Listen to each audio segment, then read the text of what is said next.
Hello everyone, welcome.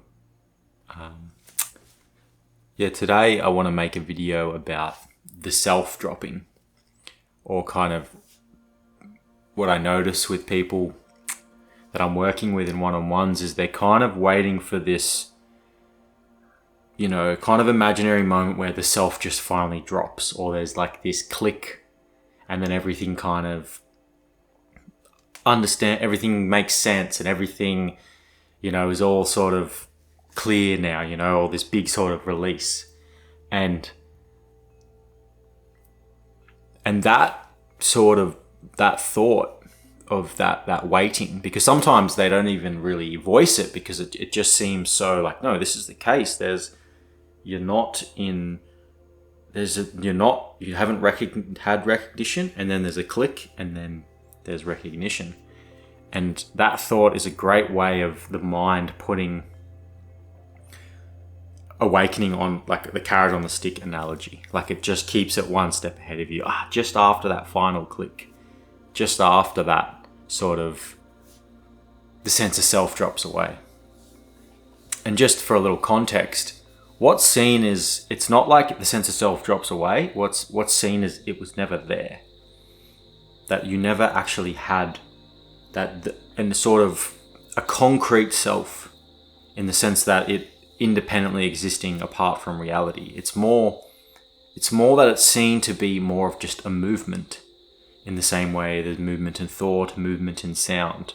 And another part is it's assumed. It's sort of through thoughts bouncing back and forth from each other. You'll just notice that a thought just reacts to a thought and another thought. And I sort of see it like two mirrors of thought sort of shining at each other, creating this kind of infinite dimensional, infinite reflection. And then in that is assumed there's a self there. And that doesn't drop. It's seen through. It's seen that there never was a self in the way that we thought it was. I still have a sense of self. I still respond when someone calls my name. I still have personal qualities to me. It's just, I guess it's not personal. It's a movement, just like anything else. It arises. It kind of, and it's not assumed apart from reality as well. It's not a concrete, independently existing thing. So how do we see this? Because it does seem much like there is a sort of moment in time when someone, like there is a click and someone has an awakening. And it's talked about that way just for practical purposes. But at the same time, for context, it's good. Okay, there seems to be a shift, but it also creates the carrot and the stick scenario I was talking about. So I guess sit with the question, what if nothing has to shift? What if nothing has to drop right now?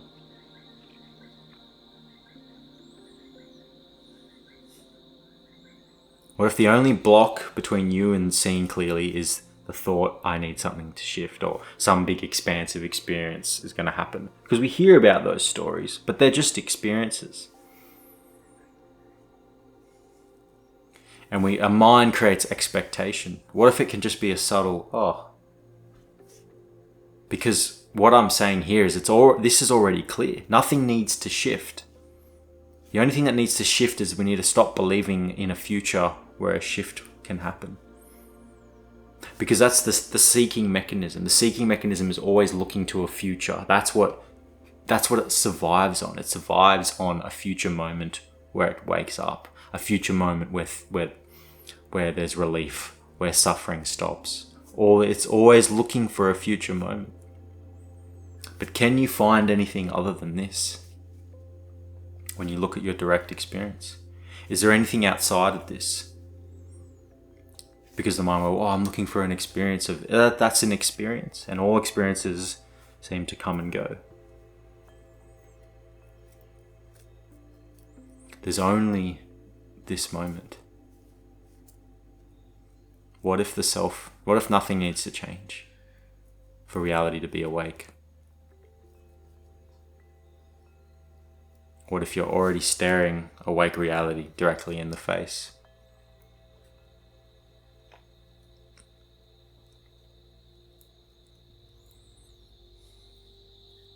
future is just a thought. The past is just a thought.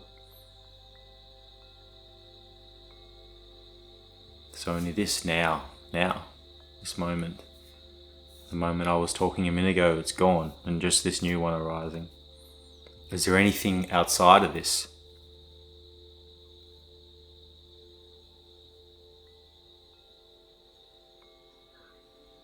And what is this moment without it needing to be more? Because sometimes we come and we're like, oh, well, if this is it, this sucks, the mind might say. And that's another subtle way of how the seeking sneaks back in.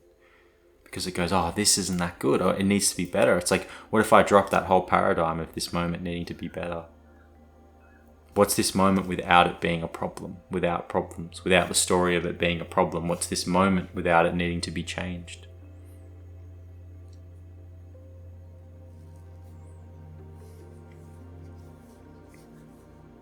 And notice the mind may start to move with these questions, but notice maybe when I say these questions, just at the start, there's just a little bit of silence.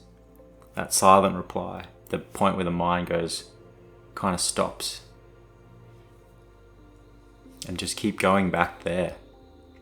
Not that that's anywhere other than here, but notice the story. The mind will instantly jump into story. Instantly want to argue. Instantly want to try, take your attention. But what's this moment without it needing to be more? What's this moment without a self needing to drop some big shift?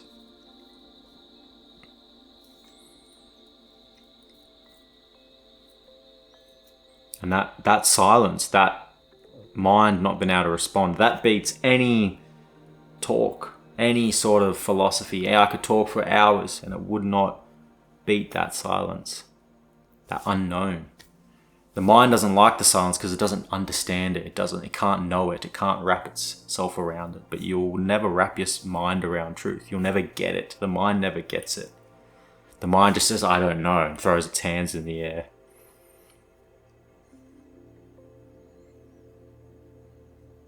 And the mind is just what it does. It's a tool.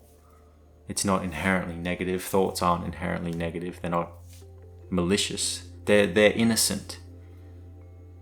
There just seems to be a bit of a glitch or a misguided in this seeking future fulfillment, some future thing where when this happens and I'm feeling this way and that way.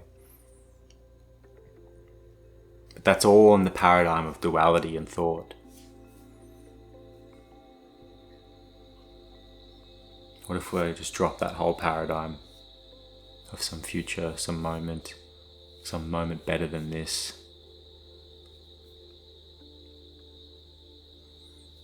Thank you. I hope this video was helpful. And I'll see you guys on the next one. Cheers.